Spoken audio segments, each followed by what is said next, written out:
L'acquisition de l'accréditation au statut A offre un certain nombre d'avantages à la CNDH, des avantages qui, selon son président, sont le fruit de la confiance de la société civile et des pouvoirs publics en l'institution. Grâce aux efforts de nos partenaires, la CNDH du Mali a été accréditée au statut A le 29 mars passé.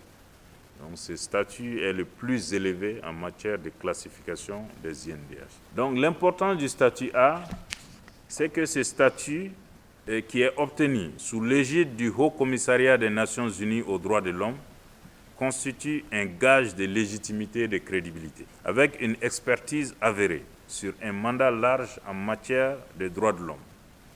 Tant la société civile que les pouvoirs publics peuvent s'appuyer avec confiance sur les institutions nationales de statut A.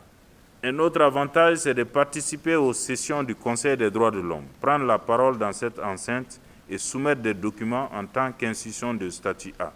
Et c'est très important, le Conseil des droits de l'homme, dont le représentant au Mali est la division des droits de l'homme de la MINUSMA.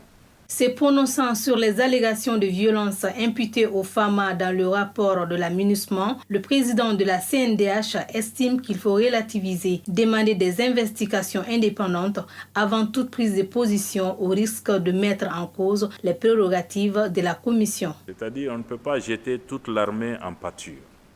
Quand on parle d'allégations de violation des droits de l'homme à l'encontre de l'armée, c'est forcément à l'encontre de certains éléments des forces armées de sécurité. Ça, c'est très important. Donc, quand l'armée est accusée d'allégations, nous, généralement, on dit on ne peut pas trancher. Parce que si tu tranches dans ce contexte, tu es léger. Toi, tu n'as pas vérifié, tu n'es pas allé sur le terrain, tu n'as pas fait d'investigation selon la méthodologie dont je vous ai parlé. Comment vous pouvez prendre position pour dire non, c'est l'armée qui a raison, non, c'est telle partie qui a raison? Non. Il faut demander une enquête indépendante et vous solliciter d'être associé à ces enquêtes. C'est ce que nous faisons. Mais en tous les cas, on se garde de faire des interventions légères parce que ça joue sur la crédibilité de l'institution.